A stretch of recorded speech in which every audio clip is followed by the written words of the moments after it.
Welcome back to Audiobook Bay. So I just finished Thinking, Fast and Slow by Daniel Kahneman, Nobel Prize winner, and honestly, this book fundamentally changed how I understand my own decision-making. And not in a fun way. The book basically shows you're running on a broken system all day and you don't even notice it's happening. Takeaway 1. You have two thinking systems, and System 1 is running your life without permission. System 1 is your fast brain, automatic, instant, emotional, but often wrong. System 2 is your slow brain, analytical, logical, careful, but it requires energy and focus that you're usually not spending. Here's the thing.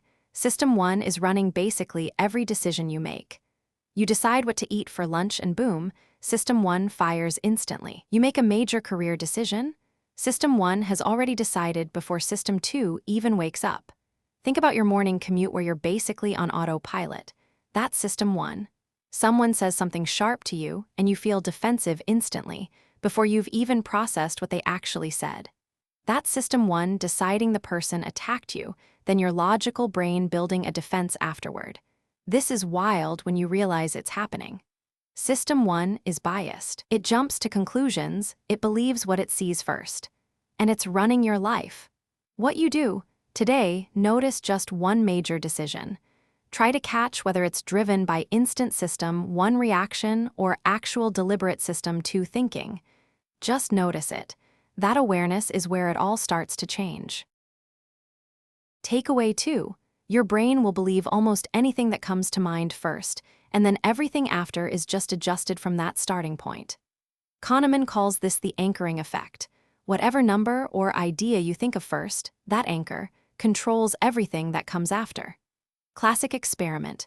People are asked whether the percentage of African nations in the United Nations is higher or lower than 50%.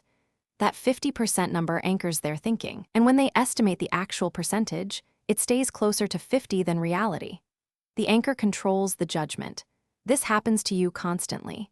You see a house listed at $500,000, and that first number anchors how you think about every similar house. You hear someone makes $100,000, and that number shapes how you perceive them. In a job negotiation, someone offers $80,000. If you anchor your thinking at $60,000, the conversation stays down there. If they anchor at $80,000, everything adjusts upward. That one initial number determines where you end up. Here's your move. When you're making anything significant, a purchase, a negotiation, a hiring decision, deliberately set a better anchor first. You control the anchor, you control where the decision lands. Takeaway 3. You're dangerously overconfident in your judgments, and you don't realize it because overconfidence feels exactly like certainty. Kahneman's research is brutal here. You think you know more than you do. Your predictions are more accurate than they actually are. Your judgments about people are better than data shows.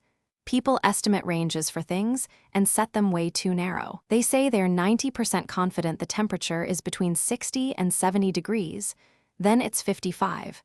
Their confidence was completely unjustified, but they felt certain. Same thing happens when you interview a job candidate.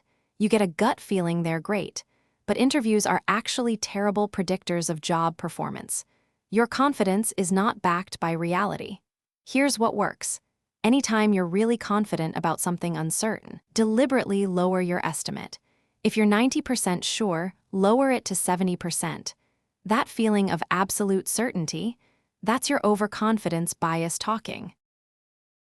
Takeaway 4. Your brain is obsessed with creating stories and seeing patterns that don't actually exist. Your brain hates randomness and gaps in narratives, so it invents patterns to fill them. It sees meaningful connections where none exist. This is why coincidences feel meaningful. 3 people text you about the same thing, and your brain likes that story so much better than random chance.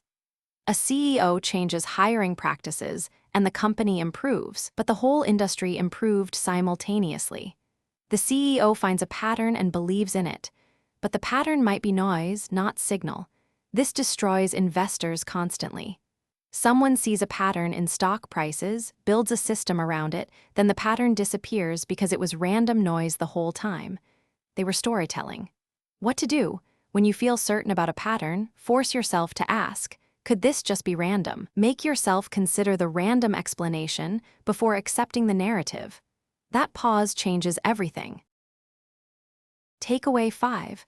What you perceive is not what's actually there, it's what you expect to see. Your brain edits reality before it reaches your consciousness.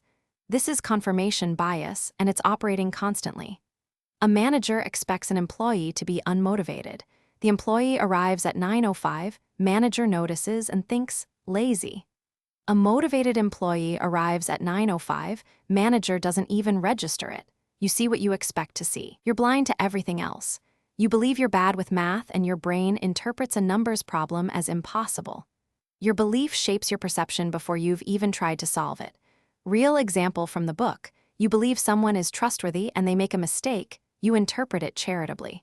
You believe someone is untrustworthy and they make the same mistake, you interpret it as confirmation that they are unreliable. Same action. Different perception based on prior belief. Here's your action. Pick one core belief about yourself you think is limiting.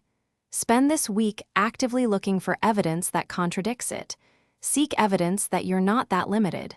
This breaks the confirmation loop. Takeaway 6. You're living in the past much more than the present moment. Your brain is constantly constructing narratives and explanations, but these narratives are almost entirely backward-looking. You're not experiencing now, you're experiencing your story about now. This is why people stay in bad relationships. Your brain constructed a narrative about your partner years ago, and now you filter everything through that story. They forget to text, and you interpret it through your narrative of neglect. Kahneman calls this the experiencing self versus the remembering self. Your experiencing self actually lives in the moment, but you spend almost all your time in the remembering self's version of reality, which is mostly the past. You have a conversation with your boss that goes badly. Instead of being present, you're replaying it and constructing narratives about what it means for your future. You're not actually here. What to build? 1 10-minute present moment practice daily. Meditation, a walk in nature, a conversation where you're fully focused on the person. That's it. That's the anchor that starts shifting this. Takeaway 7. Your emotions hijack your rational brain constantly, and you don't notice it happening because you mistake the order. You feel like you think and then decide. That's backwards. Your emotional brain is fast and runs the show. Your rational brain is slow and comes after, providing post hoc justifications for decisions your emotions already made. Someone asks you something charged, and you feel defensive instantly. Boom, your emotional system decided they are attacking you before you even process the words. Then your rational mind works backward, finding reasons why their attack was unjustified. The emotion decided first. The reasons came after to justify it. This gets dangerous with fear. You feel afraid of failure, and your rational mind agrees, then constructs all the reasons why failure would be terrible.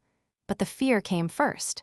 The reasons are just explanations. Someone criticizes your work, and your system goes defensive. You then find reasons why the criticism is wrong. You're explaining an emotional response, not making a rational decision. Action. Notice one moment today where an emotion hijacked your thinking before logic caught up. Just say to yourself, "My emotion decided before my thinking did." That awareness starts the process of catching it before it runs the whole thing. Takeaway 8. You're terrible at predicting the future, and you don't learn from being wrong about it. Kahneman calls this the planning fallacy. You estimate how long a project takes, and it takes way longer. Then you estimate your next project the same way, and you're wrong again. Your fast brain generates an optimistic estimate, your slow brain doesn't override it, and you stay confident despite a track record of being wrong. Think about predictions you made 5 years ago about your life. How many actually came true? Probably way fewer than half, yet you're probably just as confident in your predictions about the next 5 years. Real example, you plan to read a book and you're certain you'll finish it in 2 weeks. You don't, you buy another book and predict 2 weeks again. Your system isn't learning from evidence. What actually works? Keep a prediction journal. Write down specific predictions with timelines. 6 months later, evaluate. Did it happen? This data becomes the evidence you use for your next prediction instead of just optimistic guessing. Takeaway 9. Your environment controls your behavior way more than you think, and you vastly underestimate this. You believe you're acting on your values and making free choices. You're actually responding to environmental cues constantly. Change the environment, you change the behavior. You want to eat healthier? Don't rely on willpower. Change the environment so healthy food is convenient and junk food requires effort. You want to be less distracted. Move your phone to another room. People usually try to create rules and rely on self-discipline. Willpower is weak. Environment is powerful. This approach almost never works long-term. Study from the book. People eat way more popcorn if the container is large, even though the popcorn tastes identical. The environment controls the behavior, not free choice. Real move, forget willpower. Engineer your environment. You want to exercise, don't have willpower battles. Make it the path of least resistance. Lay out your workout clothes the night before. Schedule it as non-negotiable. Change the environment and the behavior follows automatically. Takeaway 10. The best protection against cognitive bias is knowing you have them and building systems that account for them. You can't eliminate these biases, they're built into how your brain works. But you can design systems that protect against them. The best investors use checklists and processes that protect against overconfidence.